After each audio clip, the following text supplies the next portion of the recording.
What's going on, everybody? Welcome back. This is See The ViZion TV. I'm your host, Mr. Jenkins. I know a lot of y'all been waiting on these new episodes as promised. I'm bringing them back to you, man, once again.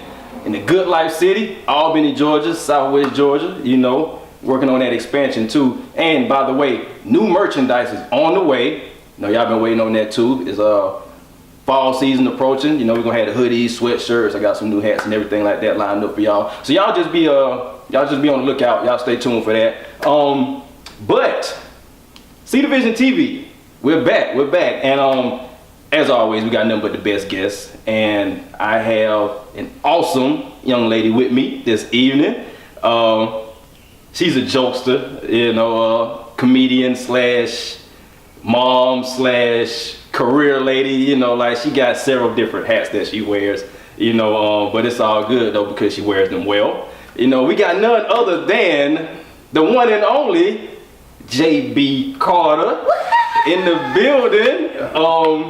Some of y'all might recognize her from around the way. You know, actually her sister was on the couch with me some time ago, Miss Jessica Carter. She's still doing a thing too with the fashion and the modeling. So yeah, y'all keep your eye on her too. She's still doing big things. You know, nothing's changed. But it's your turn. I know. You're on the couch. Yeah. You know, look at that. Yeah, rub that. That's real leather, baby. That's real leather. Yeah. So baby, Apollo. You know. What's good? How you doing? I'm swell. Yeah. I am. I'm well, swell. I can't complain. Like, who wanna hear that anyway? I know, right? I know, right? Yeah, man. So, comedy, jokes, you know, it's something that seems that, you know, it's something that seems like it just comes kind of natural to you. If you could, can you just kind of tell us, like, well, I'm sorry, before we get into the comedy career, give people a little background, you know, because I like to give people a little background on the guests. So, like, let's start there first. Like, let's just let the people know a little bit about you. You know what I mean? The person, JB, Miss Carter. Okay, well, I'm actually Jennifer Brooke Carter. Mm-hmm. That's where the B comes from. You know, I just had to ask her what the B was, you know. That was something that was started by default. So all of the grandkids have JB, so I just kept the tradition going. When I decided to get into comedy, I just decided to do the J and the B. And people who knew me as a kid, they knew me by JB, so that was just something that it just felt right when I decided to go there. Of course, I'm originally from Albany. Like you said, Jessica is my sister. She's actually my baby sister. Mm-hmm. So it's like a mama bear feeling. Also, I'm a mom. Just one time, you know, don't count me out with no other kids or whatever. You know, I'm a auntie by default. My sister got a little puppy, Jupiter. Shout out to Jupiter the puppy, because she out here. She really out of this world with the name Jupiter. For real. And basically, I grew up here in Albany. I have an awesome family. We were raised in a single parent household, so that alone is comedy in itself. I bet. I come from a long line of jokesters. It's kind of like with the Kevin Hart thing, laugh at my pain. Sometimes you gotta laugh to keep from crying. I understand that figuratively and literally, so most definitely. For sure. So like, how did you even get into the comedy, like for real? I know, you know, I know it just kind of something that you do, you know, just naturally, just like, you know, telling jokes or whatever. Yeah, like how did you really like just get into that, man? Because like, I'm sure a lot of people would like to know that story, you know, because I guess like a lot of people just feel like this is something that you you know, kind of knew that you were going to do or something, but like, you know, like yes how did you and no. Yeah. Yes and no. As far as like me knowing that I was going to do this, you know how sometimes in life people automatically know what they're supposed to be doing, like they find their niche early or whatever, and then there are some of us that try a multitude of things and we're still trying to figure ourselves out. Shouts out to anybody that can figure that shit out in the beginning. Okay. I couldn't do it. It took me, I'm 37, it took me 37 years to be like, you know, hey, that might be you. So that might be, yeah. And we just kind of went for it. As far as comedy, I'm gonna just tell you what one of my good friends, Logan, told me. Shout out to Logan. He was like, Jennifer, this is not the beginning of your career. He was like, you've always had the capability to make people laugh. Now it's just time for you to get paid for it. And that's the most simplistic way to put it. So pretty much, huh? Pretty much. Yeah. In a nutshell. Yeah, I can agree though. Like, you know, sometimes it takes a long time to find that calling. Yeah. Yeah. And yeah, like you said, like much love to anybody, you know, that they can find that niche and you know, truly understand that purpose and like run with it, man, because that's what it's about, finding your purpose and everything. But I feel like I kind of denied it for a long time. Cause, you know, sometimes we can be our own worst enemy, and it was one of those things where I was like, you know what I'm saying? But I come from a pretty comedic family. Like, the funniest person in my life is my Uncle David. Like, his name is David Carter. Anybody that know him, you like, Big Dave. Uncle Dave, yeah. Big Dave. What else? So somebody say Big Dave, I know they know, you know what I'm saying? And that was just kind of like the forefront for me. It's like when you meet somebody and they're like, oh, we going to the family cookout or whatever, it was always a roasting session. So, you know, that's how I was able to dabble and figure out who was for my family and who was not. Because if you couldn't hold your jokes, if you were sensitive, then you just was not supposed to be part of the Carter family. You just were not. Or whatever. And go sit with us. it's like, yeah, you ultra sensitive. We don't do that over here or whatever. So you most definitely got to have a sense of humor, just be open, and just want to have fun, because there's nothing better than being surrounded by down to earth people. You know what I'm saying? And when there's an energy there, an aura there, and you can just see somebody for who they are. And I'm big on transparency as well. So those things are very much are a real part of my life. So, you know, it took me a while to accept that too, because sometimes, you know, when you're trying to grow into you, or, you know, it's like, well, what if this person doesn't accept that? It's like, it took me 30 years to figure out that everybody is not going to like me.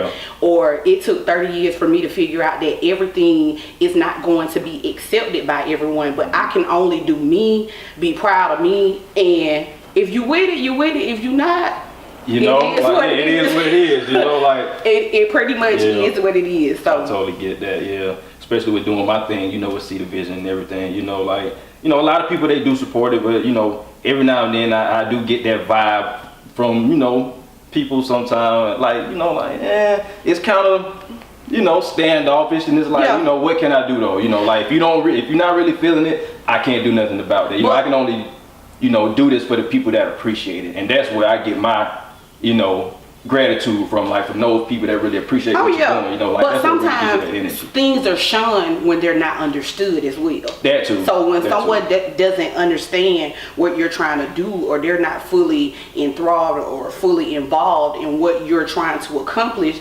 then they are standoffish. And then once it may take one person to say, well, oh, he's doing this or she's doing this and they're doing this and they're doing that, and then that may turn into a domino effect. You know what I'm saying? I might not know you, but you may have brought me to a situation where I was introduced to other people, and I realized that we have a common goal, and it's like, okay, I can dig her. You know, I can be cool with that, or I see we got the same goals, so let's try to network and do some other stuff. And I always tell people, there's nothing wrong with running in a multitude of circles. You understand what I'm saying? And sometimes those circles overlap. But for the most part, you just got to do you. And when you're true to what you're doing or whatever, people find you. They always do. They always do, though. They sure do. Like, that's funny. Yeah, they always do. They always reach out to you. They always let you know, like, I appreciate what you're doing. Like, and you know, it may not be on the forefront. It may not be on the forefront. It may be, okay, you know, let me shoot you a DM. I saw you at so-and-so, or I saw some of your work, or I see what you're doing, and I salute that. So to me, support on I like that better than that outward, just like online, like. I'm not gonna say that because I don't know, that's just me though. Like, yeah, you know, but at the same time, different people express themselves different ways. Definitely. So you just can't say, well, oh, because they're trying to necessarily showboat or, you know, put it out there for other people to see. That may not just be the case. That might just be their way of displaying the love. Yeah. So I always tell people, I don't care if you're doing comedy, if you're selling something, you do community service work, whatever it may be that you do, you just got to be true to who you are. Definitely. And the people will come. Yeah. They will. Yeah, they will. So you said a little earlier in the interview, you talked about you know, comedy and that being like a big part of the Carter family, you know. Oh yeah. So like, can you tell me, like, what does humor really mean to you, you know, to JB Carter? You know, like I know you spoke about, you know, humor being like a big part of the Carter family and everything. Like, what does humor really mean to you? Like, how did it get you through some of those times, you know, when you were young, and, you know, you said you had to laugh and keep from crying, that whole type of thing? Like, tell me a little bit about it, man. Yeah, like I said, especially with humor, like I said, there's humor in just life, period. But to be in a single parent household, like, to me, like I said earlier, that we pretty much I felt like we just pretty much had everything that our friends had. Like, if they got skates or they got a bicycle, we had that same stuff or whatever. And then I guess, like, by the time I got to high school, that's when I kind of realized that stuff was different for us. Because we had supportive grandparents, you know, my mom had friends that had kids, you know, back then everybody had 127 cousins, you know, whether y'all related or not, you know what I'm saying? So, where'd you get that number from? 127, we was just deep. Hey, somebody play that on Cash Street, man. And y'all give us some money. You win. You win on it? Somebody play that on Cash Street, man. Get my money. If you follow, find everybody. But yeah, so it was just it was kind of just one of those things that was, I guess that was just needed. I guess being, my mom was 19 with 2 kids, so which not to be funny, but like, it's probably like comedy in itself, you know. Yeah. You know what I mean? So, you know? Yeah, but it didn't resonate for me until I had my own kid. Yeah. Because, you know, of course with that, there are some instances where, you know, I mean, we were latchkey kids. You know, it's rare that people leave their kids at home now, but it's like, okay, y'all 79, let's put this key around y'all neck, y'all come in here, warm y'all up something to eat, don't answer the phone, don't answer the door. And nobody better not be in my house when I get home. Okay. Y'all do y'all homework, do what y'all supposed to do, and that was cool. But like I said, I didn't realize until, you know, I had friends that were from 2-parent households, how things were different. You know what I'm saying? Y'all had a mud room, a pantry. You know, first time somebody said, "Oh, it's in the pantry." What is that? You mean? Yeah, you know what I'm saying? You know, cabinet? Our cereal was on top of the refrigerator. You know what I'm saying? Y'all in the pantry. Hey, y'all bullshit. We gotta get us a pantry. Pantry, a whole one. Yeah, so it was just, you know, it was just one of those type things. Like I said, I never could understand why our friends wanted to come to our house. You know, we were too busy trying to run away on the house, you know, because they had a lot of stuff going on. You know what I'm saying?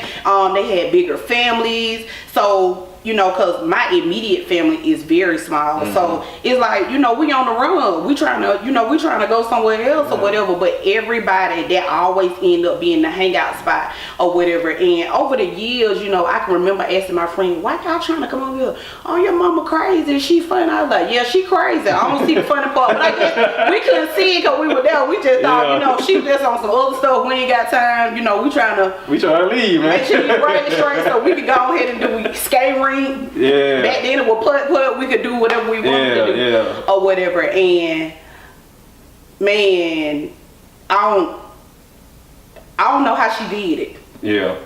A lot of love, a lot of hard work. Yeah, a lot of patience. love, hard work, patience. Like I always tell people, like, my village is bomb, and people don't realize how important it is to have a strong support system. Like, you can say, oh, I don't need nobody, I'm out here grinding by myself, but when you have kids and you trying to get stuff done, you need people. You need everybody. I'm talking about from the people at the aftercare program to my grandma. I mean, I don't care if it's the people that picking your kids up from school. If y'all pick y'all kids, so hey, can you swing by and get mine, stuff like that. And people don't realize that's the stuff that goes unnoticed. You know what I'm saying? You ain't got to holler real loud and be cheering for me. I know what you do for me, so that's the only thing that matters to me. I always tell people, like, a little bit of love can go a long way. It really can. Just a little bit. Just a little bit. And I always say that love is the answer to everything. And when you say that, people are like, what are you talking about? And it's true, because I can love the way that you have love for your mate, or love the way that you love your kid, or love, you know, how you're passionate about what you're doing. And I can see that, and somebody else can see that I see that, and see that I'm for you, and I'm willing to support you, and it automatically becomes a domino effect. So like I said, sometimes you can run in different circles or in a multitude of circles, but they're gonna tend to overlap because there's some type of love there. There's some type of common denominator, some type of commonality that's going to bring you guys together. And that's just the best part about love. That's love though. That's real love. Definitely. It touches everybody on like different levels, no matter what you're doing or where you're from or what you have or what you don't have. You know, definitely. So I can feel you on that. I can remember, you know, being a small kid, and we would have Christmases at my grandma's house. You know, grandma's house, right? Christmas at Country Club. West Side, Albany, Georgia. Man. Gordon Ave. So and we grew up on Gordon. Really? Yeah, and the apartment is right there by the railroad track. So we okay. Years. You talking about Westview apartment? Westview apartment, yeah, man. Westview apartment. West Side Chronicles, true. Yeah.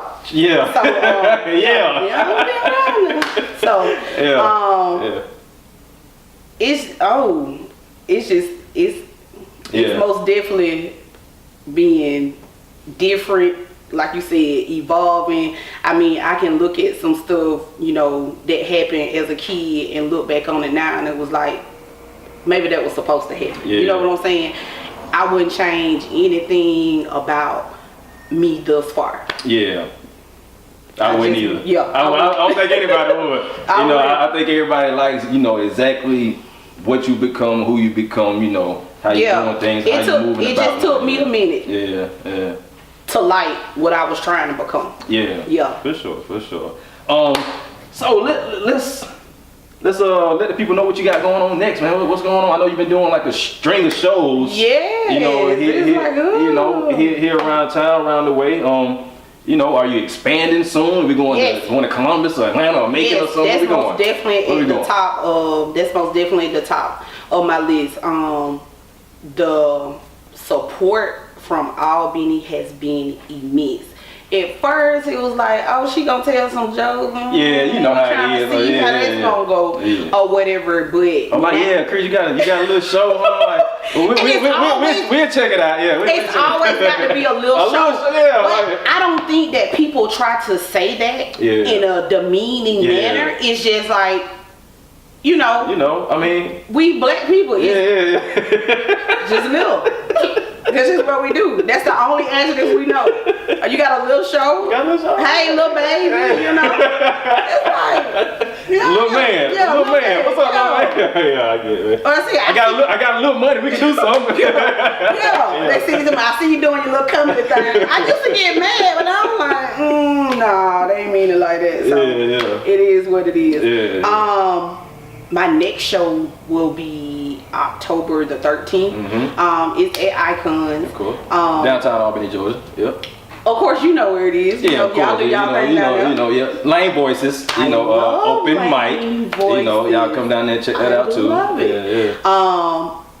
been doing a couple of other things there at Icons Live Music. Just trying to do something different. But October the 13th is my next show. I want to say, you know, thank you for, I don't care if you shared a flyer, if you told somebody that came, if you ever bought a ticket and realized you couldn't come. All of the little things that has got me to this point, I appreciate them. Like, and it's, the gratitude is just, I don't know. Sometimes, I'm not going to say it's hard to kind of stay humble. It's kind of hard to be like, they talking about you. I know, right? So, thanks. I appreciate it. It's still pretty much overwhelming for me. But Albany, like 229, surrounding counties, from Sylvester to Bainbridge, Pelham, Dawson, baby, Dawson run thick. Boy, Dawson be so deep, man. Yeah. Let me tell you something. I'm from Dawson, man. Ain't that what it said? I don't understand it. Yeah, man. I promise you, it ain't but like 5 restaurants down there, but I'm pretty sure it's 1.5 million people you know that live in Dawson. I don't know where y'all live, but y'all show up in record numbers. Y'all show up and show out. I ain't got no problem with nobody from Dawson. Okay. Find me a cousin down there, just in case I have some problem down there. One of y'all my cousin. One of them, I know, right? Two. I need a second cousin. Out of 127 people, I'm sure there's one or two, all right. Okay. I know y'all looking for me. I'm looking for y'all. For sure. Yeah, well, we definitely looking for you. Miss JB Carter, thank you for dropping by, for hanging out with me on the couch. Oh, most definitely. I appreciate it. Like I told you, I feel like, yeah. You should have had a little oak right here. Just lean back a little bit. Take that in. Yeah. On the couch. Yeah, no, that's what's up, man. That's what's up. Yo, once again, this has been See The ViZion TV. I'm your host, Mr. Christopher Jenkins. Let the people know how they can, link up with you, like on, your social media or something. Somebody want to book you, something like that, maybe, we book it. Make sure you had a fee, Yeah. I need the money. Yeah. I need my coin. No, real, it's JB Carter on Facebook, on Instagram. Well, it's J.B. Carter on Facebook, and then on Instagram is JB Carter. You funny girl. So. Okay. Yeah. You funny. Every time I see it, I'm like, that's funny. I laugh at myself a lot. Yeah. Me too. Yeah. It has most definitely been a pleasure. Like, I feel like a celebrity. No doubt. What I'm saying? We both moving on though. Most definitely. We're gonna see each other at the top, man. Always at the top. Yeah, Always at the top. Y'all be on the lookout for the next episode of See The ViZion TV. Once again, I'm your host, Mr. Jenkins, JB Carter. We'll see y'all next time. Peace. We out. Bye. We out. My dog, my homie, the Miss JB Carter.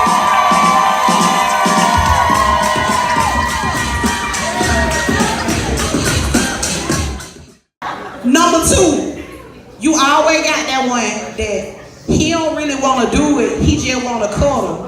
And you cool with it. But he just can't cuddle at your house because your other 2 niggas crazy. Let me tell y'all something. Let me let y'all on a secret. If a man ain't never told you, bitch, I'll kill you, baby, that pussy bad. And he ain't never threatened to kill you, shoot at your grandma's house, fight your 2 best friends, punch the woman in her car. Sorry. Hey, I'm sorry. I know a few of you guys feel hit tonight, but someone needed to tell you. Dude, it worked the same way. If a bitch ain't never said she'll kill you, and she ain't never ran up on you nowhere, bruh, that ain't you right there. You ain't do that. Why always be the one that ain't got shit going on? They ain't got never hard nigga bubble gum, but you love.